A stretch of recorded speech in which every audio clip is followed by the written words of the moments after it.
पहला सौदा में आप सबका स्वागत है। बाजारों के खुलने की तैयारी प्री ओपनिंग सेशन में, उससे पहले देख लें, नजर डालें एक बार एसएक्स निफ्टी 20 अंकों के नुकसान के साथ ट्रेड करता हुआ दिख रहा है और उसकी वजह है एशियाई बाजारों की कमजोरी। हालांकि यूरोप में हमने कल अच्छी मजबूती देखी थी, अमेरिका में मिला जुला कारोबार था, लेकिन एशियाई बाजार ऊपर के लेवल से फिसलते हुए दिख रहे हैं और उसका असर एसजीएक्स निफ्टी पर दिख रहा है। 0.5% नीचे हांगकांग के बाजार हैं इस वक्त और बाकी बाजारों पर आप नजर डालें, शंघाई में थोड़ी सी कमजोरी का माहौल देखने को मिलेगा। स्ट्रेट टाइम्स, ताइवान, ये सारे बाजार हैं जो थोड़ी थोड़ी कमजोरी के साथ ट्रेड कर रहे हैं। ताइवान से 1.25% नीचे, कॉस्पी 0.5% नीचे है। शंघाई अब रिकवर करता हुआ दिखा है, 6 पॉइंट का ही नुकसान शंघाई में दिखेगा, लेकिन यूरोप में कल बड़ी मजबूती दिखी, 1.5% ऊपर था कैक डेक्स और फुटसी में भी 1% की तेजी। चलिए, हमारे एक्सपर्ट्स हमारे साथ हैं और कुछ और स्टॉक्स जहां पर एक्शन हो सकता है। सेल्जर इलेक्ट्रॉनिक्स, ये आप ट्रैक करते हैं देवांग? इस स्टॉक में काफी एक्शन दिख रहा है। चलिए, एनीवे मैं राय रजत से लेता हूं। सेल्जर इलेक्ट्रॉनिक्स, राय रजत, ये स्टॉक काफी एक्शन में, प्राइस जबरदस्त इसकी एक्शन वॉल्यूम के लिहाज से भी कल भी कुछ बड़े ब्लॉक्स होते हुए दिखे थे, 260 से लेकर 304 रुपए की रेंज में अलग अलग। एलएनटी ने स्टॉक बेचा, एलएनटी के पास एक साइजेबल स्टेक थी। चार्ट देखकर क्या लग रहा है स्टॉक में जो ड्रीम रन चल रहा है और आगे बढ़ेगा? ये सेंट्रम इलेक्ट्रॉनिक्स की बात कर रहे हैं? सेल्जर SALZAR, सेल्जर इलेक्ट्रॉनिक्स, जहां पर एलएनटी की बड़ी स्टेक है और हमारी रिसर्च टीम ने ये मेरे ख्याल से 160-70 रुपए के आसपास जैकपॉट शेयर के तौर पर भी रिकमेंड किया था वरुण ने, और उसके बाद से स्टॉक में काफी बड़ी तेजी बनी है। देखिए अनिल जी, ये स्टॉक शायद बॉम्बे का है ना? जी हाँ, बिल्कुल बॉम्बे का भी है, पूरे हिंदुस्तान का भी है। मतलब बॉम्बे स्टॉक एक्सचेंज का बात किया मैंने। आप शेयर आप सही कह रहे हैं, कोलकाता में रजत, इसलिए बॉम्बे का शेयर बोल रहे थे। बीएससी पर है जी, बिल्कुल आप सही कह रहे हैं, बीएससी पर लिस्टेड है। ये देखिए, कल बहुत ज्यादा वॉल्यूम के संग एक बड़ा मूव दिया है। ये ऐसा मूव आफ्टर लार्ज फॉल, मतलब कि 7-8 सेशन से ये जो एक तरफा गिरते आए हैं, उसके बाद में ये रिवर्सल सिग्नल, टेक्निकली इसको रिवर्सल सिग्नल माना जाता है, पर देखना चाहिए कि इतना बड़ा मूव के बाद में 250 के आसपास से कल जो 305 पे बंद दिया है, ये आज कितना इस लेवल पे सस्टेन करता है या फॉलो ऑन बाइंग के संग ऊपर जाता है। अगर ऊपर जाता है तो पुरानी जो हाई था उसको टेस्ट होने की पॉसिबिलिटीज बन जाएगा। फिलहाल किसी ने इसमें कल पोजीशन लिया है तो उनको मेरे ख्याल से 280 के नीचे स्टॉप लगा के बने रहना चाहिए। 280 का स्टॉप मैंने इसीलिए कह रहा हूं कि वहां पे ढेर सारे मूविंग एवरेजेस है, एटलीस्ट वो लेवल तो सपोर्ट देगा, specially after so much of trading activity yesterday. तो hold on with stop below 280, और कोई भी डिप आए 280 के आसपास, 300 के नीचे मिले 280 के आसपास आए तो वहां पे भी खरीदारी किया जा सकता है। अगर आपकी तेजी की पोजीशन है तो 280 का स्टॉप लॉस रखें या फिर लोअर लेवल पर करें खरीदारी। ये राय सेल्जर इलेक्ट्रॉनिक्स पर। 5 पॉइंट ऊपर है सेंसेक्स और 25 अंक ऊपर है निफ्टी प्री ओपनिंग सेशन से। यह संकेत है रुपए की शुरुआत मामूली कमजोरी के साथ, कोई खास नहीं, 2 पैसा कमजोर खुला है रुपया। आइए निफ्टी के स्टॉक्स पर नजर डालें। हीरो मोटोकॉर्प 3% के बड़े गेंस के साथ टॉप गेनर, टीसीएस 2% ऊपर, हिंडाल्को में 2% का इजाफा। टेक महिंद्रा मजबूत है तो आईटी शेयरों में थोड़ी बहुत सेलेक्टिव खरीदारी आती हुई दिख रही है। दिग्गजों में ऑयल एंड गैस स्पेस के शेयर ओएनजीसी और गेल मजबूत खुलने की तैयारी करते हुए दिख रहे हैं। भारतीय एयरटेल 1.5% मजबूत खुलेगा। आज एक प्रेस कॉन्फ्रेंस भी होने वाली है भारतीय एयरटेल की तरफ, उस पर भी नजर रखनी होगी, क्या कुछ ऐलान वहां पर निकल कर आते हैं। डॉक्टर रेड्डीज 1.5% ऊपर खुलने की तैयारी में। बैंक्स में थोड़ा दबाव दिखेगा, बीओबी और पीएनबी लाल निशान में दिख रहे हैं। इन्फोसिस 1% नीचे दिख रहा है, कल स्टार परफॉर्मर था इन्फोसिस, देखना होगा आज नीचे खुलता है या फिर सिर्फ प्री ओपनिंग सेशन की शुरुआती कारोबार में ये टिक्स आपके सामने आती हुई दिख रही है। और स्टॉक्स में जो एक्शन दिखेगा नतीजों के दम पर, उसमें एक स्टॉक पर राय ली जाए और वो होगा मर्केटर लाइन। मर्केटर ने फिर से नुकसान दिखाया है रजत, और यहां पर चार्ट पर एक राय लेना चाहता हूं, कितना कमजोर हो सकता है ये शेयर खराब नंबर्स के दम पर? देखिए, मैं एक चीज बोलना चाहता हूं। पहले तो इट्स अ डिस्क्लोजर कि I have recommended this stock to my clients at lower level, so उनका पोजीशन हो सकता है। और मेरा व्यू इसमें मीडियम टर्म बुलिश है, क्योंकि इसमें एक रेगुलर पैटर्न बन रहा है जो कि एक राउंडेड बॉटम का पैटर्न है, जिसका प्रोजेक्शन आता है 32 रुपया तक। अभी फिलहाल ये जो इसका जो 200 एक्सपोनेंशियल मूविंग एवरेज है वो 21 के आसपास है।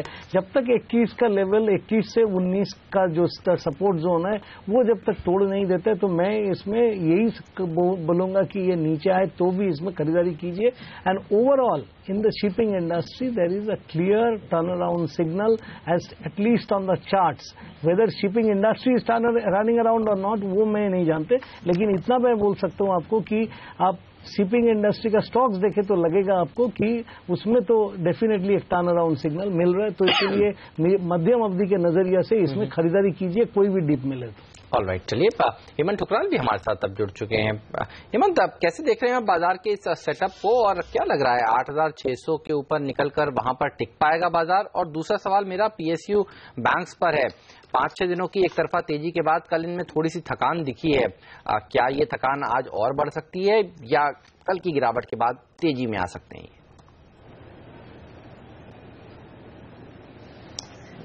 Good morning. देखिए, मैं हमेशा पुट कॉल रेशियोज को बहुत क्लोजली फॉलो करता आया हूँ, और मेरे हिसाब से जब मैं पिछले बार भी मैं इस चैनल पे आया था, मैं एक ही चीज़ कह रहा था कि बहुत अच्छी हो रही है कि बेस ऊपर लगातार शिफ्ट हो रहा है। और अगर आप देखिए कल जिस तरह 85, 84 पुट्स में राइटिंग हुई है, मुझे बहुत क्लियरली नज़र आ रहा है कि बाजार अब 84.50, 84.80 अगर मैं दोनों का प्रीमियम एडजस्टमेंट भी करूं तो उसके नीचे तो अभी जाता हुआ नजर नहीं आ रहा है।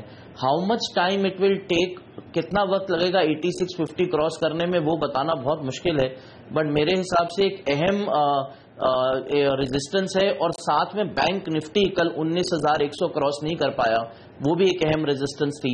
इसकी वजह से थोड़ा निफ्टी को कंसोलिडेशन और फेज में रहना पड़ेगा। बट मेरी स्ट्रैटेजी अभी भी यही रहेगी जो मैं लास्ट टाइम कह रहा था, बाय ऑन डिप्स है।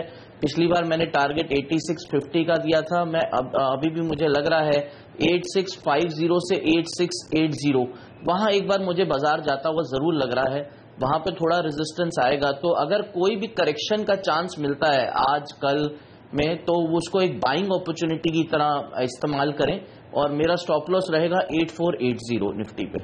ओके, 8480 के स्टॉप लॉस के साथ हर करेक्शन में करें खरीदारी। बेहद मजबूत स्थिति में है निफ्टी का पैटर्न इस वक्त, और बेस ऊपर सरकता हुआ, ये राय हेमंत की। लेकिन देख लेते हैं आज आपके लिए ट्रेडिंग के मौके कहाँ हैं, और सारे ट्रेडिंग कॉल्स लेकर हमारे साथ जुड़ चुकी है पूजा त्रिपाठी। पूजा, बाय कॉल्स हैं आज आपके पास? जी, आज ज्यादातर बाय कॉल्स हैं, और रुझान जो है वो फार्मा काउंटर्स में आज देखने को मिल रहा है। निशान जैन से शुरुआत करते हैं। इन्होंने सन फार्मा में खरीदारी करने की राय दी है। इनका मानना है कि 125 एक स्ट्रॉन्ग सपोर्ट एरिया है, वहां से एक बाउंस बैक देखने की उम्मीद है, और 870 तक की तेजी इस काउंटर में देखने को मिल सकती है। दूसरा कॉल भी फार्मा काउंटर से ही निकल कर आ रहा है। राकेश बंसल ने सिप्ला में खरीदारी करने की राय दी है। इनका मानना है कि अगले 2 से 3 दिनों में अच्छी तेजी देखने की उम्मीद है। इस काउंटर में 743 तक के लेवल्स यहां पर देखने को मिल सकते हैं। तीसरा कॉल है सुमित बगाड़िया का। इन्होंने एवरेडी इंडस्ट्रीज में खरीदारी करने की राय दी है। स्टॉक अपने 200 डेली मूविंग एवरेज के ऊपर ट्रेड कर रहा है, और टेक्निकल इंडिकेटर्स भी यहां पॉजिटिव है। अगले कुछ दिनों में 5% से ज्यादा का रिटर्न ये स्टॉक आपको दिखा सकता है। सारे कॉल्स में खरीदारी की राय। सिप्ला, सन फार्मा, एवरेडी, ये स्टॉक्स पर ध्यान रखिए आज। लेकिन रजत, ये बताइए आपकी नजर कहां पर है आज?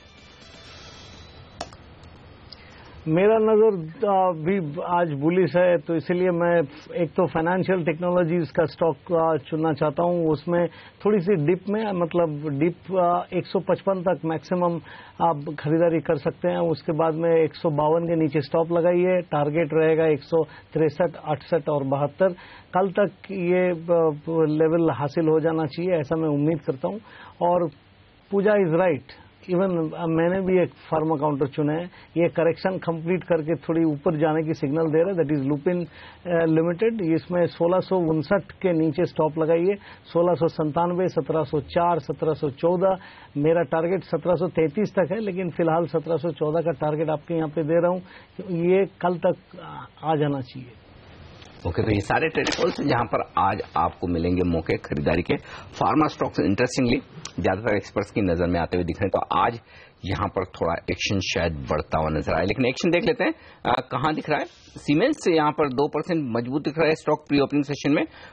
नतीजों के बाद हेमंत, आपसे राय लेना चाहता हूं, कल किस तरह की पोजीशंस बनी, क्योंकि स्टॉक में दिन भर मजबूती के बाद मेरे ख्याल से दिन के हाई पॉइंट पर जाकर यह बंद होता हुआ दिखा है। क्या कुछ लॉन्ग्स बने हैं, और आज नंबर्स के बाद क्या ट्रेड हो सकता है, इसमें क्या लेवल्स अहम है? मेरे हिसाब से लॉन्ग साइड पर ट्रेड बनाएं, क्योंकि अगर मैं 5 मिनट के लिए रिजल्ट को भूल भी जाऊं अनिल जी, डेटा बहुत पॉजिटिव था। बहुत क्लियरली 6.5% ओपन इंटरेस्ट ऐड हुआ और मैक्सिमम ओपन इंटरेस्ट ऐड हुआ जब स्टॉक ने 1475 से वापस जर्नी स्टार्ट की टुवर्ड्स 1500, तो पॉजिटिव, वो भी सिग्नल पॉजिटिव। 1500 के ऊपर बंद होना भी बहुत बड़ा पॉजिटिव, क्योंकि एक बहुत बड़ा रेजिस्टेंस जोन है 1480 1490। तो overall data points are very positive और मेरे हिसाब से stock is heading towards a bigger target of 1565 1575। Stop loss आप रखें कल का लो के आसपास का 1465 1470।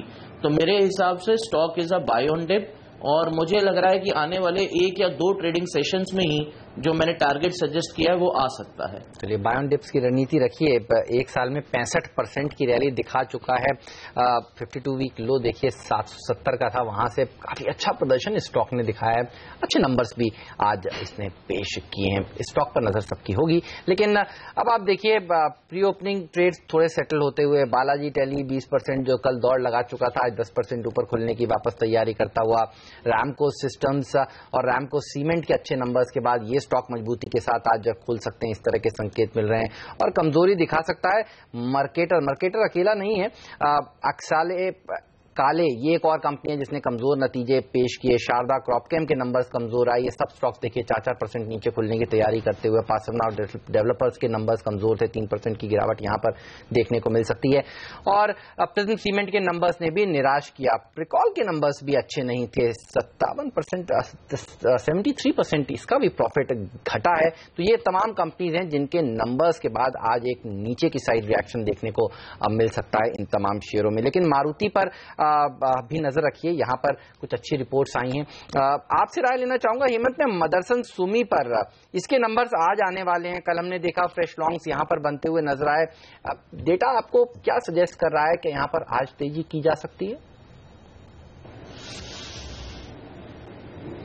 देखिए हेमंत, स्टॉक बिल्कुल ही नए ऑर्बिट में है। इनफैक्ट टेक्निकली तो स्टॉक बहुत ही ज्यादा स्ट्रांग लगने लग गया है, क्योंकि it has closed after post that bonus at virtually all time highs. और कल बिगेस्ट ओपन इंटरेस्ट गेनर था, 15.5% ओपन इंटरेस्ट ऐड हुआ है।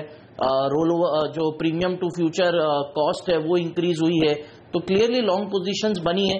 एक ही चीज का मैं कहना चाहूंगा, आप अगर आज फ्रेश ले रहे हैं तो स्टॉप लॉस थोड़ा सा टाइट रखिए, क्योंकि धीरे धीरे स्टॉक ओवरबॉट जोन में आ रहा है और आज रिजल्ट है तो थोड़ा सा प्रिकॉशन लेने में हर्ज नहीं है।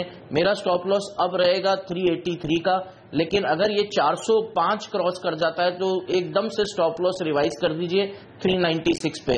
तो स्टॉप लॉस रिवाइज करते जाइए इस काउंटर पे, क्योंकि थोड़ा सा अब ओवरबॉट जोन की तरफ बढ़ रहा है स्टॉक। और बालाजी टेली को देखिए 9% ऊपर खुलने की तैयारी में, 104 का लेवल है इस वक्त। बालाजी टेली के चार्ट देखकर बताएं रजत, अगर किन्हीं लोगों के पास लोअर लेवल की खरीदारी है और चूंकि कल और आज के सेशन के बीच में लोअर लेवल से 50% ऊपर दिख रहा है, तो फिर किन लेवल्स पर प्रॉफिट बुकिंग करनी चाहिए? देखिए, अगर आपका नजरिया शॉर्ट टर्म का हो और इसमें 77 के आसपास से जो इतना जबरदस्त दौड़ दिया है, तो इसमें प्रॉफिट बुकिंग डेफिनेटली करना चाहिए। और अगर आपकी नजरिया मध्यम अवधि या लंबी अवधि का हो तो इसमें डिप में खरीदारी करने का सलाह मैं दूंगा, क्योंकि एक बार 2009 से लेके 2015 तक अगर आप चार्ट देखेंगे तो ये बेस फॉर्मेशन बना है और इसमें आप देखिए 60 से 80 के बीच में कई सारे कंसोलिडेशन पिछले कुछ महीनों पे हुआ है।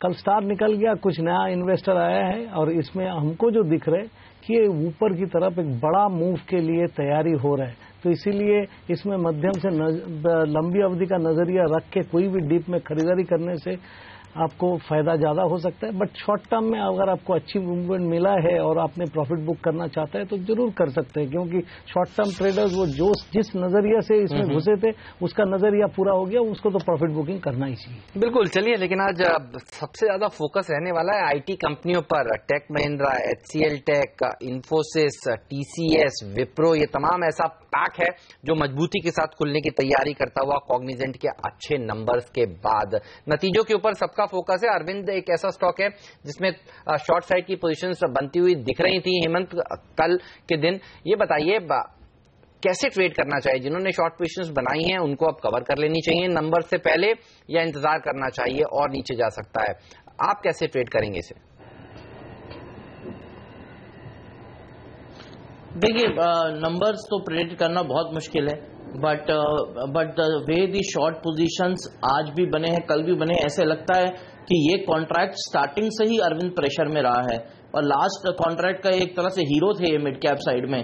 तो बहुत क्लियरली अगर आप उस तरह से बात करें, मेरे को तो स्टॉक वीक लग रहा है। मैं तो शॉर्ट की सलाह दूंगा, 315 का मेरा स्टॉप लॉस रहेगा और नीचे की साइड पे अगर आप देखें 290 285 जहां इसने एक ब्रेकआउट दिया था वहां मेरे ख्याल अब इसको सपोर्ट मिलेगा, तो वो एक सपोर्ट लेवल टेस्ट कर सकता है।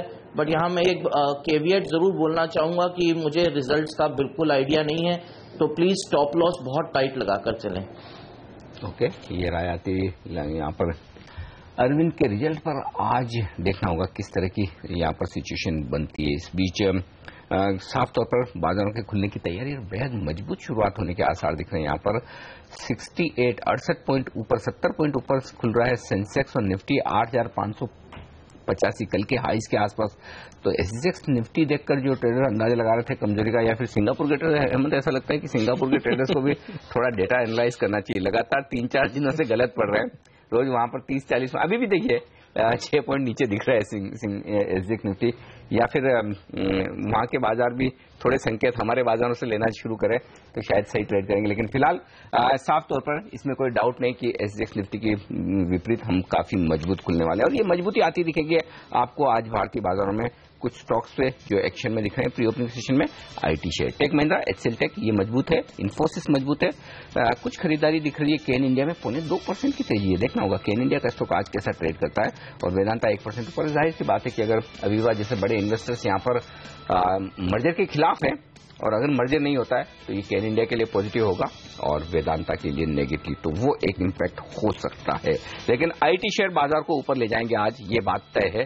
और देखना होगा फार्मा शेयरों में डॉक्टर और लुपिन थोड़ा मजबूत खुलने की जो तैयारी कर रहे हैं वहां पर किस तरह का रुझान दिखता है। कमजोर क्या है, बैंक ऑफ बड़ौदा 0.5% नीचे है और आईटीसी लगभग 0.5% नीचे। सीमेंस 2% ऊपर खुलने की तैयारी में, दमदार नशे के बाद और पॉलिटिक आपकी स्क्रीन पर 80 अंक ऊपर शुरुआत होती हुई सेंसेक्स की, और निफ्टी ने कल के हाईस पर शुरुआत की है 8,590 के आसपास। 28,300 के पास सेंसेक्स और 8,600 के बेहद करीब निफ्टी। आइए नजर डालिए उन स्टॉक्स पर जो एक्शन में। लेकिन इस बीच बैंक निफ्टी ने लाल निशान के साथ शुरुआत की है और वजह है बैंक ऑफ बड़ौदा 1.5% नीचे, पीएनबी 0.5% नीचे, महिंद्रा एंड महिंद्रा का स्टॉक भी 0.5% नीचे, टाटा स्टील में 1% का नुकसान, कोल इंडिया, आईटीसी जैसे शेयर लाल निशान में खुलते हुए दिख रहे हैं। लेकिन मजबूत क्या है उन पर नजर डालिए। इन्फोसिस 1.5% ऊपर, एचसीएल टेक 1.25% ऊपर, डॉक्टर रेड्डीज में मजबूती है, तो इन्फी, डॉक्टर, ये सारे स्टॉक्स, लुपिन वगैरह ये तेजी के साथ है। तो डिफेंसिव स्टॉक्स खरीदारी में आईटी और फार्मा में तेजी होती दिख रही है। बाजार की तेजी खत्म होती दिख रही है, निफ्टी एकदम फ्लैट होता हुआ और सेंसेक्स में सिर्फ 25 अंकों की तेजी है। वायदा कारोबार की तरफ आई है, अदानी एंटरप्राइजेस फाइनली आज करेक्शन देता हुआ 3.5% के नुकसान के साथ गैप डाउन ओपनिंग हुई है। अरविंद में नतीजों के पहले 2% नीचे खुलता हुआ दिख रहा है, जेपी एसोसिएट 2% नीचे है और टाटा स्टील में भी अब नुकसान बढ़कर 2% का होता हुआ दिख रहा है। बैंक्स कमजोर है, BOB, Canara, federal, UCO, PNB, लंबी लिस्ट है सारी पीएसयू बैंक्स की जो कमजोरी के साथ शुरुआत करते हुए दिख रहे हैं और बैंक निफ्टी में नुकसान 1/4% से ज्यादा का है। सीमेंस टॉप गेनर 2% के गेंस के साथ इस वक्त आपको दिखेगा यहां पर बाजार में, और जेपी एसोसिएट्स यहां पर अच्छी तेजी है, जेपी पावर में अच्छी तेजी है, इन्फोसिस में अच्छी तेजी है। ये कुछ एक स्टॉक्स हैं जो एक्शन में हरे निशान में है। बाजार सेंसेक्स पर निफ्टी एकदम फ्लैट, बैंक निफ्टी में 1/4% का नुकसान। लेकिन मिड कैप इंडेक्स को देखिए और स्मॉल कैप इंडेक्स को देखिए, यहां पर दमदार खरीदारी है, आईटी शेयर जिसे लीड करते हुए दिख रहे हैं। हेमंत कहां नजर आ रहा है? नजर है निफ्टी पर आप देखिए अभी भी 8,600 का स्तर नहीं छू पाया, 8590 हालांकि आज हासिल हुआ है। देखना होगा कि 8,600 को लांघ पाता है उसके बाद कितनी तेजी होती है। लेकिन बैंकिंग स्टॉक्स ही अच्छा प्रदर्शन नहीं दिखा रहे हैं। कल पहला साइन दिखा था वहां पर फटीग का, और आप देखिए पीएसयू बैंकिंग स्टॉक्स में करेक्शन देखने को मिल रहा है एक शानदार रैली के बाद। लेकिन छोटे मझौले शेयर देखिए यहीं पर फोकस है, नतीजों के ऊपर और खबरों के ऊपर रिएक्शन दिख रहा है साफ तौर पर। होटल लीला 6% मजबूत इस खबर के चलते कि दिल्ली में अब इनको सर्विस अपार्टमेंट्स बनाने की मंजूरी मिल सकती है। आप देखिए अच्छी खासी रैली, एक पिटा हुआ स्टॉक 52 हफ्ते के निचले स्तर पे, एक डेड कैट बाउंस भी आप इसे कह सकते हैं। इसके अलावा बालाजी टेली ने 6% की बढ़त दिखाई है। रैमको सीमेंट में करीब 4% की तेजी देखने को मिल रही है। दूसरे स्टॉक्स देखिए, लिबर्टी जिसका हम जिक्र कर रहे थे वहां पर मजबूती है। मिर्जा इंटरनेशनल बढ़त के साथ खुले हैं। बाटा के खराब नतीजों के बाद ये स्टॉक पिटा है, 3% की गिरावट यहां पर देखने को मिल रही है। नेस्ले इंडिया कल की दौड़ लगाने के बाद आज यहां पर करेक्शन आता हुआ, क्योंकि सफाई आ गई है कि फसाई ने कोई हरी झंडी नहीं दी है मैगी के लिए। आप देखिए आज 5% की गिरावट, कल 7% की तेजी भी यहीं पे बनी थी। एक्सेलिया पहले काले कंसल्टेंट्स के नाम से जाना जाता था ये स्टॉक, अब आप देखिए कमजोर नतीजों के बाद 11% पिटा है। मार्केटर खराब नतीजों के बाद 9% पिटा है। और स्नोमैन लॉजिस्टिक्स ने भी नंबर्स काफी निराशाजनक दिए, 6% की गिरावट यहां पर देखने को मिल रही है। प्रिज्म सीमेंट के नंबर्स भी कमजोर आए, शारदा क्रॉपकेम के नंबर्स कमजोर आए, प्रिकॉल के नंबर्स कमजोर आए। तो ये नंबर्स के ऊपर रिएक्शन इस समय बाजार देता हुआ, निफ्टी इस समय लाल निशान में आता हुआ। सेंसेक्स में बढ़त जो शुरुआती बनाई थी वो गवा दी है और अब ये भी लाल निशान में आने की तैयारी करता हुआ। अनिल, तो स्टॉक स्पेसिफिक रिएक्शन ज्यादा है, कुछ एक तरफा तेजी नहीं देखने को मिल रही है। सिंगापुर वाले ट्रेडर्स इतने गलत नहीं पड़े हैं वैसे, अगर आप देखें। एक ओपनिंग तो बहुत मजबूत हो गई, कल के हाई को छू लिया है, तो कोई खराब नहीं है, बाजार बहुत अच्छा है। अब तक तो कम से कम ये संकेत है कि बाजार में मिड कैप और स्मॉल कैप शेयरों में भी तेजी का रुझान बरकरार है और इन लेवल्स पर थोड़ी बहुत प्रॉफिट बुकिंग तो आएगी, और खासतौर से तब जबकि बैंक निफ्टी आपको सपोर्ट नहीं करता हुआ दिख रहा। तो अपसाइड के लिए जो हम कह रहे थे सुबह भी कि 8,600 के पार निकलने के लिए बैंक निफ्टी के सपोर्ट की बेहद जरूरत है। फिलहाल 700 शेयर मजबूती के साथ ट्रेड कर रहे हैं और 350 शेयर ही ऐसे हैं जो कमजोर है। तो ब्रॉडर मार्केट का मूड और मोमेंटम पॉजिटिव साइड पर बरकरार है। चलिए हमारे एक्सपर्ट्स को शामिल करते हैं और लेते हैं उनसे राय। हेमंत, चूंकि आप बाय ऑन डिप्स की बात कर रहे हैं निफ्टी में, किन लेवल्स पर इंट्राडे में निफ्टी आए तो आप खरीदने के लिए कंफर्टेबल रहेंगे? देखिए, मेरे हिसाब से अगर लेवल्स देखने हैं तो पहला होगा 8550, दूसरा होगा 8530 और तीसरा ऑब्वियसली 8490, 85। तो मैं ये 3 स्लैब्स में मैं ब्रेक करूंगा अपनी बाइंग को, और मुझे अभी भी यही लग रहा है कि शायद 8530 भी नीचे हमें नहीं देखने को मिले। सो ओवरऑल मेरे हिसाब से the sentiment is quite positive. देखिए, बैंक निफ्टी का एक बहुत मैं जस्ट एक बात शेयर करना चाहूंगा। एक चीज इंपॉर्टेंट है कि बैंक निफ्टी में सबसे ज्यादा तेजी आई थी आईसीआईसीआई बैंक रिजल्ट्स के बाद। वो आईसीआईसीआई बैंक और एचडीएफसी बैंक, इन दोनों का वेटेज बहुत ज्यादा है बैंक निफ्टी में। और अगर आप ध्यान से देखें, ये दोनों जो दिग्गज हैं ये 2 दिन से काफी प्रॉफिट टेकिंग देख रहे हैं। तो मेरे हिसाब से एकदम से बैंक निफ्टी का 19,100 के ऊपर जाना थोड़ा सा मुश्किल लग रहा है, तभी निफ्टी स्ट्रगल कर रहा है। But at the same time 18,500 और 18,700 ये 2 जोन्स ऐसे हैं जहां बैंक निफ्टी को काफी सपोर्ट देखने को मिलेगा। तो मेरे हिसाब से maybe it's a wait and watch game for 1 or 2 days, but market remains buy on dips for me. Alright, buy on dips का ही नजरिया रखिए। आईटी के बाद अगर दूसरा पॉकेट जो सबसे अच्छा प्रदर्शन दिखा रहा है और वो है फार्मा पैक। रजत भी कह रहे थे कि ये पैक आज फोकस में रह सकता है। सन फार्मा देखिए 0.5% मजबूत है। डॉक्टर रेड्डीज में तेजी देखने को मिल रही है। हमारे ट्रेडिंग कॉल्स में भी काफी सारे फार्मा शेयर्स थे। टैरो के नंबर्स आज आने वाले हैं। दिवांग, क्या एक्सपेक्टेशन है आपकी टैरो से, और सन फार्मा के लिए आज का दिन कैसा रह सकता है नंबर्स से पहले? आई थिंक लास्ट कुछ क्वार्टर से तो हम देख रहे हैं कि टैरो के नंबर्स ठीक ठाक आ रहे हैं, इनफैक्ट अच्छे भी आ रहे हैं। ओनली प्रॉब्लम सन फार्मा जो अभी फेस कर रहा है वो जो ऑलरेडी स्ट्रीट को पता है कि रैनबैक्सी का जो इंटीग्रेशन है उसको एटलीस्ट 2 या 3 क्वार्टर और लग सकते हैं, क्योंकि उसको क्लीनअप जिस तरह से क्लीनअप एक्टिविटी वो कर रहा है। आई थिंक ये अच्छा लेवल है सन फार्मा में एंटर करने के लिए। मैं कहूंगा यहाँ से 5-7% की वॉलिटिलिटी जो सहन कर सकता है उनके लिए this is a good stock to buy, क्योंकि टैरो तो ओवरऑल बहुत अच्छे नंबर्स दे ही रहा है, बट साथ में अगर रैनबैक्सी का इंटीग्रेशन भी प्रॉपर्ली हो गया तो this will be a big giant. तो आने वाले दिनों में 1 या 1.5 साल का नजरिया किसी का हो तो this is a good time to enter Sun Pharma. बिल्कुल, और यहाँ पर अब थोड़ी सी प्रॉफिट बुकिंग बढ़ती हुई दिख रही है। सारे इंडेक्सेस फ्लैट हो चुके हैं।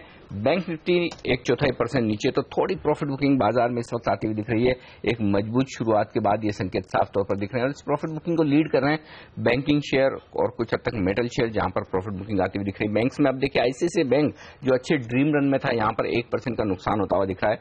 आईटीसी 1.25% नीचे और टाटा स्टील 2% नीचे। तो ये 2-3 दिग्गज हैं जो बाजार पर दबाव बनाते हुए नजर आ रहे हैं इस वक्त। इस लिहाज से यहाँ पर जो नंबर्स के दम पर बड़ा एक्शन दिखा है, एक राय ली जाए, इसलिए काले 11% अब नीचे आ चुका है, काफी तेज गिरावट आती हुई दिखी है। और ब्रिगेड एंटरप्राइज में मजबूती 9% के आसपास की। चार्ट पर ब्रिगेड एंटरप्राइजेस, रजत क्या राय होगी, क्या देरी हो चुकी है खरीदने के लिए? 9-10% ऑलरेडी ऊपर है अब।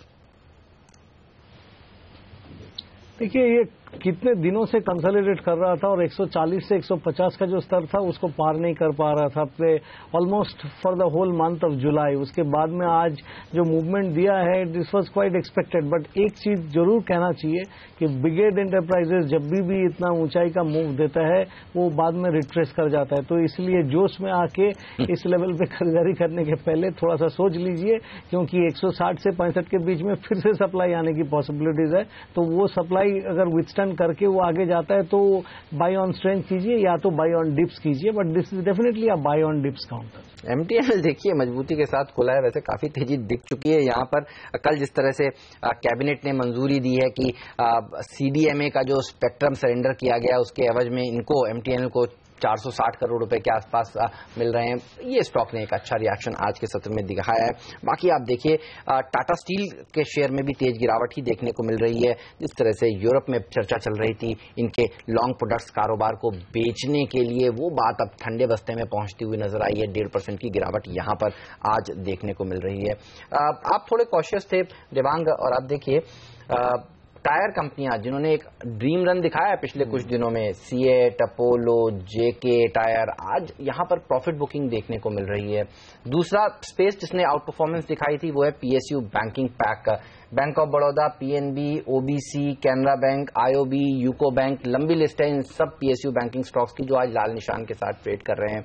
क्या लगता है जो तेजी होनी थी हो चुकी है, जो मुनाफे में है वो पोजीशन से एक बार मुनाफा वसूल लें, या कमजोरी में अभी भी खरीदारी के ऑप्शंस हैं? आपको क्या लगता है? I think yes, PSU banks में बहुत ज्यादा सिलेक्टिव रहना है। दो स्टॉक्स जो हमें इस यूनिवर्स में पसंद है वो है एसबीआई और बीओबी जो नेचुरली दिग्गज है। बाकी के स्टॉक्स जहां रनअप हुआ था वो हमारे हिसाब से वो रिकैपिटलाइजेशन के जो न्यूज थे और एक कैचअप एक्सरसाइज जो होनी थी उसके चलते चले हैं। लेकिन 2 या 3 क्वार्टर्स में अभी भी एनपीए का प्रॉब्लम परसिस्ट हो सकता है इन बैंक्स के लिए। तो अभी भी क्लैरिटी आपके पास प्राइवेट बैंक्स में ज्यादा है, और जो मैंने सिलेक्टेड पीएसयू बैंक कहा वहां otherwise you can go head and book profits. आपको अगर अच्छे ट्रेडिंग प्रॉफिट्स आ रहे हैं तो ये स्टॉक्स में आपको अच्छी अपॉर्चुनिटीज मिलेगी। तो पीएसयू बैंक डेफिनेटली मैं कहूंगा कि बहुत सिलेक्टिव रहे, और ऐसे ही आसानी से आपको उसमें रिटर्न्स नहीं मिलेंगे, तो ट्रेडिंग के भी मौके ना ढूंढे उसमें। ओके, ये रहा तो इन सारे शेयरों पर। वक्त है हमारे एक्सपर्ट से विदा लेने का। बहुत बहुत शुक्रिया आपका देवांग, हेमंत और साथी रजत हमारे लिए वक्त निकालकर बाजार सेक्टर्स पर आज अपनी राय हमारे साथ शेयर करने के लिए स्टेबल होने की कोशिश करते हुए दिख रहे हैं। बाजार 8,550 के लेवल को होल्ड किया है, और इनफैक्ट कल का जो लो लेवल था 8,545 के आसपास का, निफ्टी ने वो लेवल लो वाला तोड़ा नहीं है। तो ये एक कह सकते हैं कि थोड़ा सा करेक्शन जो इंट्राडे का जरूरत था वो बाजार में आता हुआ दिखा है। तो पहला लेवल तो अब तक होल्ड हुआ है 8,545 का, देखना होगा 8,500 के आसपास के जो स्ट्रॉन्ग सपोर्ट है वो बाजार होल्ड करता है। यानी फिलहाल एकदम शांत कारोबार दिग्गजों में। बैंक निफ्टी अपनी कमजोरी थोड़ी सी कम करता हुआ दिख रहा है। अब महज 30 अंकों का नुकसान बचा है बैंक निफ्टी में, 18,900 के आसपास ट्रेड होता हुआ। लेंगे एक छोटा सा ब्रेक, और ब्रेक के बाद हम बातचीत करेंगे बाजार के आगे के डायरेक्शन और इन्वेस्टमेंट के मौकों पर। हमारे साथ जुड़ेंगे एम्बिट इन्वेस्टमेंट एडवाइजर्स के मैनेजिंग डायरेक्टर वैभव सांघवी इस छोटे से ब्रेक के बाद।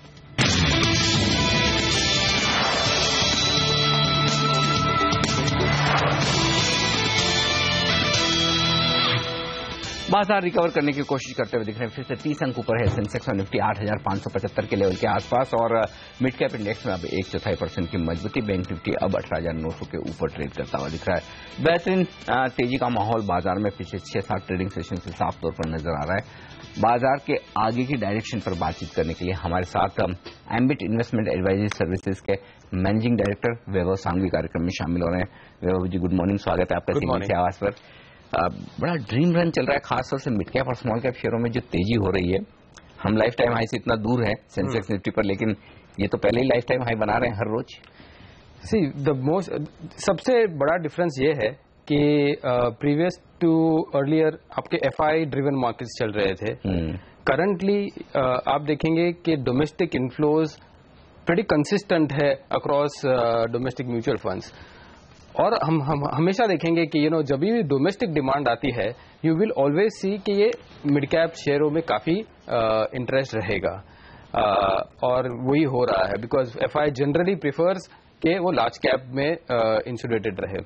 सो जैसे जैसे डोमेस्टिक इन्फ्लोज बढ़ती रहेगी आप मिड कैप शेयरों में कंटिन्यूड इंटरेस्ट देख सकेंगे। हालांकि यस यू राइट, वैल्यूएशंस काफी स्ट्रेच्ड है।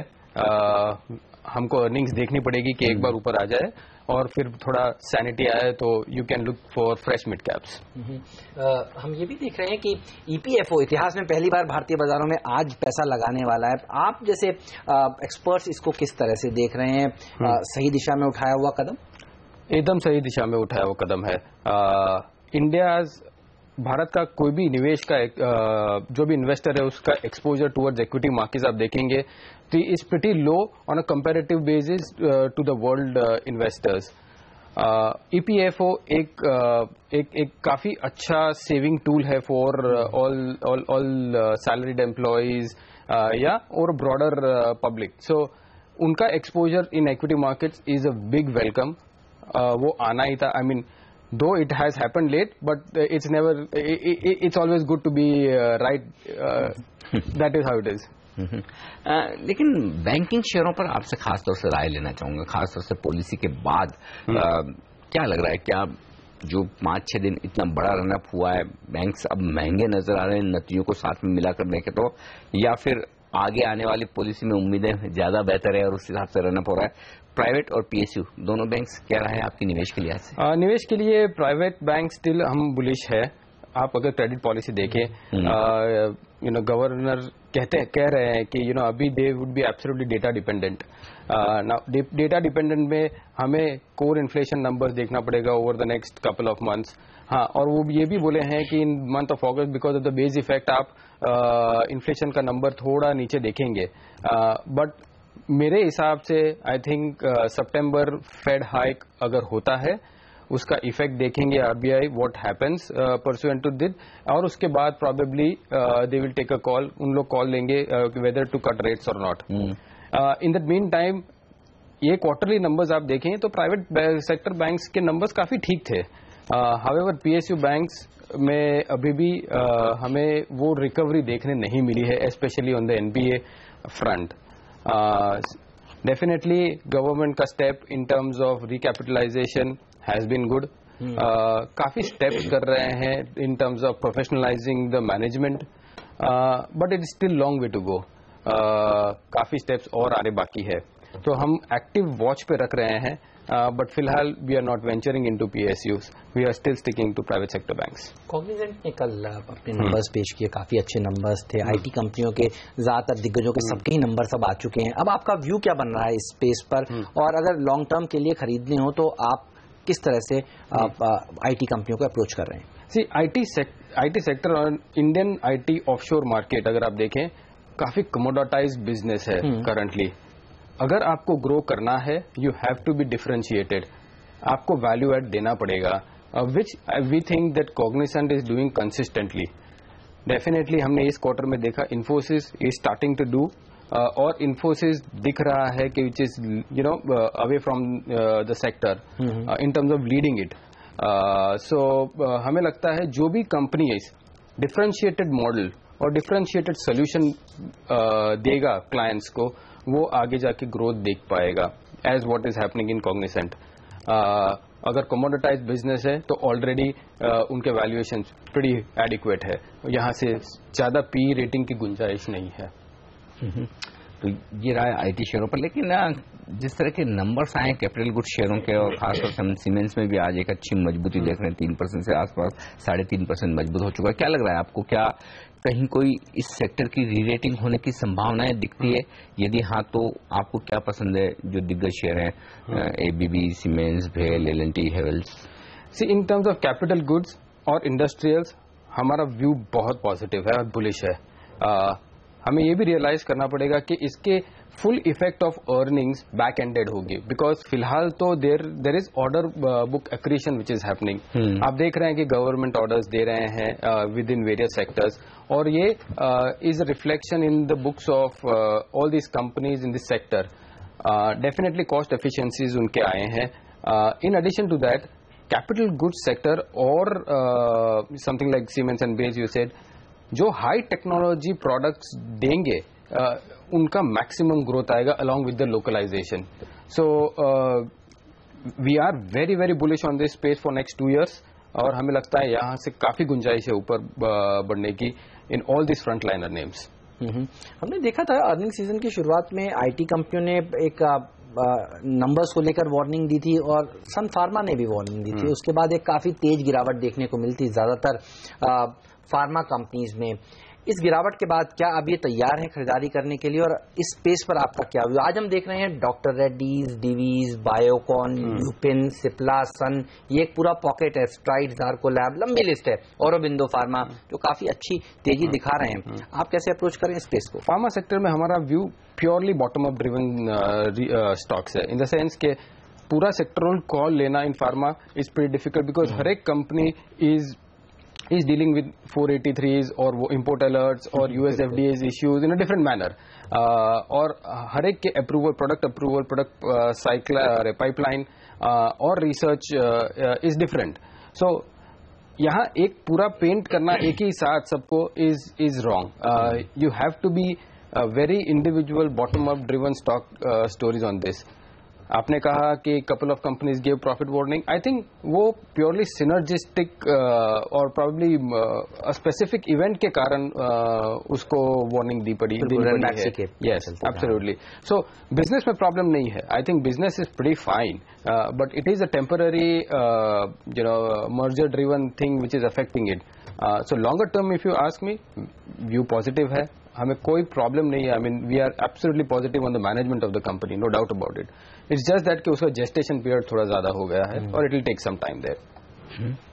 ये फार्मा स्टॉक्स पर आए, लेकिन ऑटो स्टॉक्स काफी इंटरेस्टिंग दिख रहे हैं, जहां नंबर्स इस बार ऑटो स्टॉक्स के उतने बुरे नहीं, लेकिन खासतौर से टू व्हीलर्स जहां रूरल डिमांड को लेकर थोड़ी चिंताएं हैं।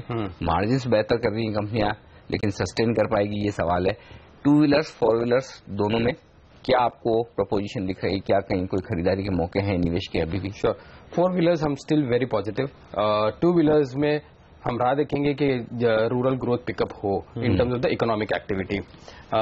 फोर व्हीलर्स में अगर आप देखेंगे there are two aspects. One, आपका input cost which is raw material which is commodity based stuff, और हमें लगता है कि कमोडिटीज कहीं नहीं जा रही हैं अभी ऊपर, और उसके कारण उनके मार्जिन में डेफिनेटली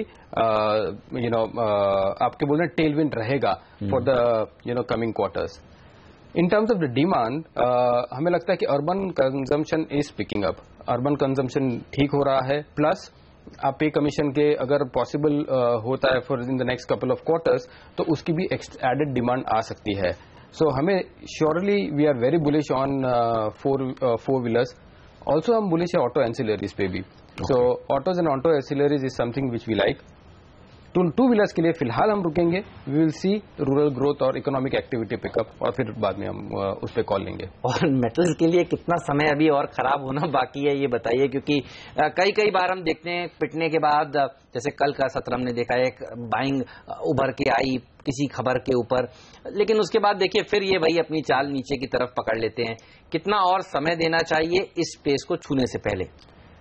हमें लगता है इसमें बार्गेन बाइंग करना मुनासिब नहीं होगा, हाथ जलेंगे। Absolutely, because see one thing you have to realise कि जो भी कमोडिटीज का लास्ट बुल रन हुआ है वो किसके कारण हुआ है? It is absolutely because of China, Chinese growth.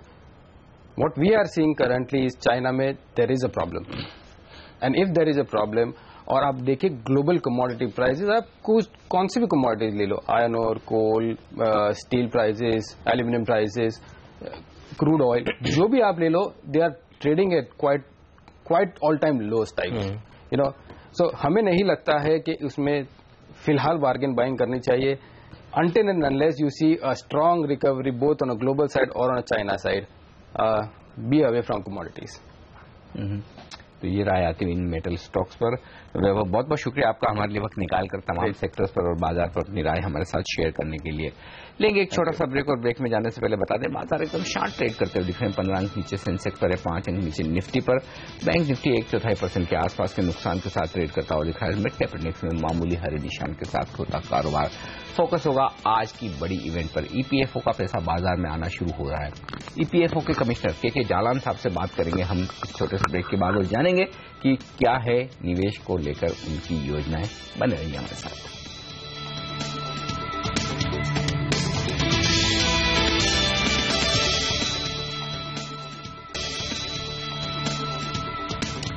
बाजार इस बीच मजबूती के साथ मामूली कमजोरी के साथ कारोबार करता हुआ दिखा है। 25 अंक नीचे सेंसेक्स पर और 10 अंक नीचे निफ्टी पर है। मिड कैप इंडेक्स मामूली हरे निशान में दिख रहे हैं इस वक्त और बढ़ने और गिरने वाले शेयरों की तादाद लगभग बराबर हो चुकी है। तो थोड़ी सी प्रॉफिट बुकिंग आती हुई दिख रही है। बैंक निफ्टी में प्रॉफिट बुकिंग बढ़ती हुई नजर आ रही है। अब लगभग 0.5% का नुकसान वहां पर आपको नजर आएगा। चलिए आगे बढ़ते हैं, लेते हैं आज की एक बड़ी खबर और वो है प्रोविडेंट फंड को लेकर। प्रोविडेंट फंड का पैसा अब शेयर बाजार में लग पाएगा। ईपीएफओ ने आज से शेयर बाजार में निवेश की शुरुआत की है। ईपीएफओ के इन्वेस्टमेंट प्लान पर बात करने के लिए हमारे साथ कार्यक्रम में शामिल हो रहे हैं सेंट्रल प्रोविडेंट फंड कमिश्नर के जालान साहब। जालान साहब, स्वागत है आपका सीएनबीसी आवाज पर। पहला सवाल इसी बात पर लेना चाहता हूं कि ईपीएफओ इक्विटी बाजार में आज से निवेश करने जा रहा है। ये बताएं कि पूरे प्लान्स क्या हैं आपके, कैसे आप निवेश करेंगे? ईपीएफओ पहली बार इक्विटी में पार्टिसिपेट करने जा रहा है। आपको पता है कि ईपीएफओ का फंड साइज लगभग 8.5 लाख करोड़ से भी अब ज्यादा है इस समय। तो हमने डिसाइड किया है अभी जो हमारा फंड है 6.5 लाख करोड़ का, जो हम डायरेक्टली मैनेज करते हैं, उसमें इंक्रीमेंटल फंड में हम 5% पैसा इक्विटी में लगाएंगे। लगभग लगता है हमें 5,000 से 6,000 करोड़ रुपया इस साल हम इक्विटी में लगाएंगे। इसके लिए हमने सारी अपनी औपचारिकताएं पूरी कर ली हैं और हम इसके बारे में एक फंक्शन कर रहे हैं विधिवत, और हम अपने फंड मैनेजर के थ्रू ईटीएफ में हम इन्वेस्टमेंट करेंगे। बिल्कुल जलान साहब, आपने कहा फंड मैनेजर्स के थ्रू ईटीएफ में अब आप निवेश करना शुरू कर रहे हैं आज से। ये बताइए कौन से फंड मैनेजर का चयन किया है आपने? हमारे फंड मैनेजर, वैसे तो हमारे 4 फंड मैनेजर हैं पहले, और रादर हमने इस साल में एक 5वां फंड मैनेजर यूटीआई को भी ऐड किया है। 5 फंड मैनेजर्स वैसे ही हैं, पर ईटीएफ की पार्टिसिपेशन के लिए, क्योंकि हम डायरेक्ट डिसाइड करेंगे इन्वेस्टमेंट की वैल्यू को, इसलिए हमने एसबीआई म्यूचुअल फंड को for the time being choose किया है। क्योंकि एसबीआई से हमारे रिलेशन बहुत पहले से हैं, एसबीआई हमारा सोल बैंकर भी है, तो इसलिए हमने एसबीआई म्यूचुअल फंड को चूज किया है। तो म्यूचुअल फंड के तौर पर आपकी प्रेफरेंस एसबीआई म्यूचुअल फंड है, लेकिन निवेश को लेकर जालान साहब ये बताएं कि आपकी प्रेफरेंस क्या है?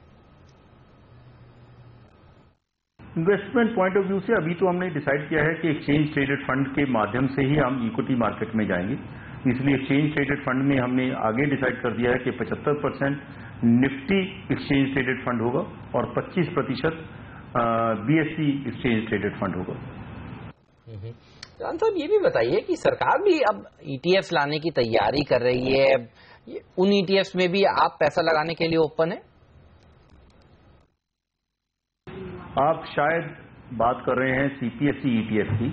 सीपीएसई ईटीएफ में भी हमने डिसाइड किया है कि कभी भी कोई ये इस तरह की कोई ऑफर आई तो हम सीपीएसई ईटीएफ में 5 से लेकर 20% का निवेश कर सकते हैं, और यदि और भी ज्यादा जरूरत पड़ी तो हम कमेटी में द्वारा जा सकते हैं, उसकी अप्रूवल लेके हम ज्यादा भी इन्वेस्ट कर सकते हैं।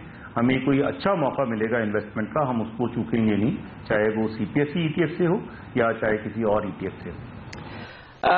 जालान साहब, आप कह रहे हैं कि इस साल आप 5 से 6,000 करोड़ रुपए के आसपास का निवेश करेंगे। किस तरह की रिटर्न्स लेकर आप ये पैसा लगा रहे हैं बाजार में? रिटर्न्स की उम्मीदें क्या है आपकी?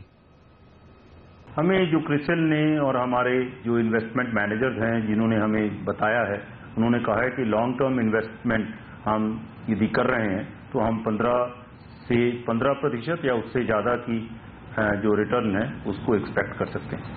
चलिए, शुक्रिया सर आपका इस चर्चा में आज शामिल होने के लिए। चलिए इसी मुद्दे पर बात करते हैं। बाजार के वेटरन हमारे साथ जुड़ चुके हैं, पृथ्वी हल्दिया साहब, प्राइम डेटाबेस के। हल्दिया साहब, स्वागत है आपका सीएनबीसी आवाज पर। Good morning. ये बताइए आप कैसे देख रहे हैं सरकार के इस कदम को? नमस्कार। ये बहुत ही महत्वपूर्ण कदम है, ये हिस्टोरिक डिसीजन है, हिस्टोरिक डे है। कई सालों से आपको याद होगा कि ये चर्चा चल रही है कि भारतीय बाजार में पेंशन का पैसा बहुत कम है, या तो पहले था ही नहीं, अब थोड़ा बहुत एनपीएस के थ्रू आना चालू हुआ। और ये ईपीएफओ जिसके पास कि इतना बड़ा एक वॉर चेस्ट जिसको कह सकते हैं, इतना बड़ा मोबिलाइजेशन है, वो इक्विटी मार्केट से बिल्कुल दूर था। बहुत डिबेट होती थी कि इक्विटी मार्केट रिस्की मार्केट है, इसके अंदर लॉन्ग टर्म जो पेंशनर्स मनी है उसको खोया नहीं जा सकता है। पर international research, international studies, experts की राय सबकी यही रही कि equity market over a long term is a good investment. तो ये इस सरकार को भी मैं कांग्रेचुलेट करना चाहूँगा कि इनके आने के दौरान, और सेबी जिसने कि बहुत मेहनत करी है कि ईपीएफओ का पैसा है, क्योंकि हमने इंटरनेशनल मार्केट्स में देखा है कि जहाँ लॉन्ग टर्म पेंशन फंड का पैसा होता है वो मार्केट में स्टेबिलिटी ज़्यादा रहती है, क्योंकि ये लोग जो है वो ओवरनाइट या शॉर्ट टर्म नज़रिया कभी नहीं रखते हैं। इनका हमेशा नज़रिया 10 साल, 15 साल, 20 साल, 30 साल रहता है। तो वो जो जरूरत थी हमको एक लॉन्ग टर्म इन्वेस्टमेंट की इक्विटी मार्केट के अंदर, वो अब आना चालू होगा। अभी थोड़ा शुरुआत ईटीएफ से हो रही है, सीपीएस से ईटीएफ आएगा। उसके बाद मेरे को लगता है कि क्योंकि पैसे की तो कमी है नहीं, एलोकेशन बढ़ेगा और शायद डायरेक्ट इन्वेस्टमेंट भी चालू हो। शायद शुरू में पीएसयू स्टॉक्स के जैसे डाइवेस्टमेंट इश्यूज आते हैं उसके अंदर कोई निवेश होना चालू होगा, और आगे चलते हुए हो सकता है कि 2%, 4%, 5% जो कॉर्पस है वो टॉप 50 कंपनीज में डायरेक्ट इन्वेस्टमेंट के अंदर भी शायद ईपीएफओ आ जाए। तो ओवरऑल मैं देखता हूं कि ये बहुत ही एक महत्वपूर्ण, बहुत ही सिग्निफिकेंट डिसीजन है और दिन है आज कि ईपीएफओ इक्विटी बाजार में आ रहा है। ओके, लेकिन चूंकि इंक्रीमेंटल जो पैसा आएगा पीएफ फंड्स में उसका भी सिर्फ 5% ही निवेश होगा इक्विटी मार्केट्स में। हल्दिया साहब, क्या ये सफिशिएंट है या फिर शुरुआत करने के लिए ठीक है? क्योंकि अल्टीमेटली इक्विटी में बड़ा पैसा तो तब बनेगा। ये बिल्कुल, हाँ आप सही जी, आप बिल्कुल सही कह रहे हैं, बिल्कुल सफिशिएंट नहीं है। पर आपको ये ध्यान रखना चाहिए कि कितने सालों, कितने दशकों की एक मुहिम के बाद एक शुरुआत हुई है। एक EPFO was totally close to the equity market. बिल्कुल ये कंसिडरेशन के लिए भी नहीं आता था। कभी कभी अगर उनकी जो बोर्ड की मीटिंग होती थी, सुनने में आया है कि अगर कोई सजेशन आता भी था तो वो इंस्टेंटली किल हो जाता था। तो हमको उस नज़र से देखना चाहिए कि एक शुरुआत है, एक अच्छी शुरुआत है, और अभी खाली 5% इंक्रीमेंटल पैसे की बात हो रही है। हो सकता है ये परसेंटेज बढ़ जाए, हो सकता है कि जो एग्जिस्टिंग कॉर्पस है उसमें से एलोकेशन आना चालू हो। मैं इसको खाली शुरुआत मानता हूं, और इसका सही इम्पैक्ट आपको 5 से 7 साल में मालूम पड़ेगा। आप सोचें कि आज के इन्वेस्टमेंट से मार्केट के अंदर बदलाव आ जाएगा, ऐसा नहीं होगा। पर मेरा ये मानना बिल्कुल पक्का है कि ईपीएफओ विल ग्रेजुअली, जैसे एलआईसी एक मेजर प्लेयर बना है, वैसे over a period of time EPFO will emerge as a major investor in Indian markets. बिल्कुल हल्दिया साहब, हमने देखा था सरकार ने कहा था कि 5 से 15% तक आप इन्वेस्ट करिए। लेबर मिनिस्ट्री कह रही थी कि 5% तक वो कर सकते हैं। ये बताइए 15% तक जो अलाउ दरअसल है वहां तक जाने में कितना समय लग सकता है? 1-2 साल के भीतर क्या 15% तक ये जा सकता है? आपकी अपनी एक्सपेक्टेशंस क्या है? देखिए, जो इनिशियल रेजिस्टेंस थी, जो इनिशियल रोड ब्लॉक था, वो अब खत्म हो गया है। सबसे बड़ी मुश्किल होती है किसी चीज को चालू करने के लिए। आप किसी भी एरिया में देख लें, शुरुआत में जैसे चाहे वो ऑनलाइन ट्रेडिंग थी, चाहे वो डीमैट था, चाहे वो एफआई इन्वेस्टमेंट था, शुरुआत में सब चीजें छोटी लगती थी, और पर जिन मुश्किलों से पार होके फिर ये चालू हुई, तो फिर उनका जब धीरे धीरे इम्पैक्ट हुआ, उसके जो फायदे दिखे, तो फिर वो बहुत बड़े उनका आकार हो गया। तो मैं इसको मानता हूं कि एक बहुत बड़े रोड ब्लॉक और मेंटल हर्डल को एक क्रॉस करने का आज दिन है। एक बार वो क्रॉस हो जाएगा तो फिर हाथ खुलने में ज़्यादा दिक्कत नहीं आएगी। तो 15% तक जाना तो वैसे भी अलाउड है। उसके बाद मैं तो कह रहा हूं कि हो सकता है कि वापस से साल, 2 साल, 3 साल में फिर रिवीजन हो उसके ऊपर, और इंक्रीमेंटल डिपॉजिट्स का 15% से भी ज़्यादा पैसा आना चालू हो जाए। तो अभी नेगेटिवली नहीं सोचना चाहिए, हमको खाली इस तरह से देखना चाहिए कि आज का दिन एक बहुत इक्विटी मार्केट के लिए एक बहुत बड़ा दिन है, जबकि इंडिया का पेंशन का पैसा मार्केट में आ रहा है। एक और बड़ी दिक्कत जो लोगों को हमेशा रही कि 8% रिटर्न मिले, 8.5% रिटर्न मिले पीएफ में, मतलब आधा % के रिटर्न के लिए इतनी वो जद्दोजहद, मारामारी और विवाद। क्या लगता है अगर धीरे धीरे इसी तरह से इक्विटी में कंपोनेंट बढ़े, इन्वेस्टमेंट का एलोकेशन बढ़े, तो क्या डबल डिजिट रिटर्न्स भी पीएफ में आराम से मिल सकते हैं निवेशकों को? देखिए, अगर आप एनपीएस का एग्जांपल लें तो एनपीएस के अंदर डबल डिजिट रिटर्न्स दिखने में आ रहे हैं। तो NPS will be a good indicator even for EPFO going forward. और सरकार को अल्टीमेटली ये डिसीजन लेना पड़ेगा कि हमको पेंशन का पैसा है वो मार्केट में ज़्यादा से ज़्यादा लगाना पड़ेगा। सरकार की अश्योर्ड रिटर्न नहीं हो सकती है। मार्केट बेस्ड रिटर्न्स जैसे एनपीएस का मॉडल है which is entirely based upon market based returns, वैसे ही हाल फिलहाल में नहीं होने वाला है, पर over a period of time अगर ईपीएफओ का फंड मैनेजमेंट स्ट्रांग रहता है, उनके फंड एडवाइजर स्ट्रांग रहते हैं, उनके निवेश सही रहते हैं, उनको कॉन्फिडेंस उनका बढ़ता है मार्केट के अंदर, तो मेरे को पक्का है कि उनका पैसा कॉर्पोरेट बॉन्ड्स के अंदर, इक्विटी के अंदर, पीएसयू डाइवेस्टमेंट के अंदर, स्ट्रेटेजिक सेल के अंदर, ऐसे कई सारे अपॉर्चुनिटीज होंगे जहां पे ईपीएफओ का पैसा आ सकता है। बिल्कुल, आपने पीएसयू डाइवेस्टमेंट्स की बात करी, मेरा अगला सवाल आपसे उसी के ऊपर था। हल्दिया साहब, सरकार ने जिस तरह से और सेबी ने जिस तरह से नए नियम लाए हैं, सरकार की काफी मदद हो रही है।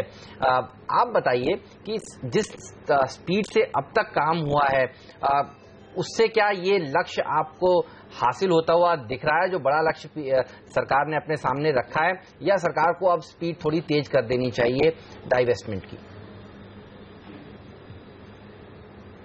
मेरे ख्याल से लक्ष्य पूरा हासिल हो सकता है। जैसा मैं कई बार कह चुका हूं कि अभी जो डाइवेस्टमेंट हो रहा है वो सारा लिस्टेड स्टॉक का हो रहा है, वहां पे कोई डिस्कवरी नहीं होने वाली है, वहां मार्केट को पूरी रिसर्च है, मार्केट को सारी इन्फॉर्मेशन है, सारा मुद्दा प्राइस का है। और अगर सरकार सही प्राइसिंग करती है और जो ओएफएस का नया तरीका आया है जिसके अंदर की मार्केट मैनिपुलेट नहीं हो, जिसके अंदर कि आप फ्राइडे को या सैटरडे को आप अपना ऑफर अनाउंस करें, मंडे को अपना ओएफएस कंप्लीट करें, वो तरीका अगर आप एग्रेसिवली करें और प्राइसिंग अगर ठीक रहेंगे तो ये लक्ष्य अचीव करना बिल्कुल भी मुश्किल नहीं है। दूसरा, इसी सब्जेक्ट पे क्योंकि आपने मुझे मौका दिया तो मैं फिर ये कहना चाहूँगा, इस बार भी दिखाया है कि रिटेल ने कि अगर सही प्राइस हो, सही कंपनी हो तो पैसा अवेलेबल है। पीएफसी के अंदर रिटेल का अच्छा पैसा आया है, रिटेल का एलोकेशन बढ़ाना चाहिए। अगर आईपीओ के अंदर, एफपीओ के अंदर रिटेल का 35% एलोकेशन है तो ओएफएस के अंदर 20% क्यों है? 10 से 20 हुआ है, अच्छी बात है, पर मेरे ख्याल से ओएफएस के अंदर भी 35% का एलोकेशन होना चाहिए, ताकि रिटेल जो इस मार्केट में आना चाहता है, नए इन्वेस्टर जो आना चाहते हैं, वो डाइवेस्टमेंट के थ्रू आएंगे तो वो सेफ भी फील करेंगे और एक मार्केट की डेप्थ और ब्रेड्थ बढ़ेगी। तो ओएफएस का रूट रिटेल के लिए बढ़ाना चाहिए और रिटेल का को डिस्काउंट भी अगर जरूरत पड़े तो 5 के बदले में 10 से 15% डिस्काउंट लेना चाहिए। और हल्दिया साहब, इन दोनों मुद्दों को साथ में रखकर एक सवाल लेना चाहता हूं। एक तरफ डाइवेस्टमेंट पीएसयू का और दूसरी तरफ ईपीएफओ का पैसा। सरकार परहेज करे कि जहां ऑफर फॉर सेल या एफपीओ ना भर पाए पीएसयू कंपनियों के, उसमें फिर एलआईसी या दूसरी इंश्योरेंस कंपनी की तरह इसे बेल आउट के तौर पर इस्तेमाल न करें, ईपीएफओ को पूरी तरह से इंडिपेंडेंट रहने दें। बिल्कुल, मैं ये आपकी बात से सहमत हूँ। हालांकि एलआईसी के पास कई सारी केस स्टडीज है कि जहां उन्होंने बेल आउट किया वहां पे उनको बहुत मुनाफा हुआ, मार्केट जब ठीक हुआ या उन कंपनीज की परफॉर्मेंस ठीक हुई, तो बेल आउट कई बार फायदेमंद भी होता है। पर सरकार को ये टूल जैसे यूज नहीं करना चाहिए कि जब भी दिक्कत आए तो आपने ईपीएफओ का पैसा लगा दिया। ईपीएफओ के अंदर एक फंड मैनेजमेंट का जो फंक्शन है वो बड़ा स्ट्रांग होना चाहिए और उनको ये एक डिसीजन लेना चाहिए। हालांकि क्योंकि सरकार के अंदर है तो ऑब्वियसली रिक्वेस्ट तो जाएंगी ईपीएफओ के पास अगर डाइवेस्टमेंट का कोई इशू बेल आउट करना है, पर ईपीएफओ को अपने स्ट्रांग फुट पे रहना चाहिए कि अगर उनको लगे कि ये निवेश करने लायक है तो निवेश करना चाहिए।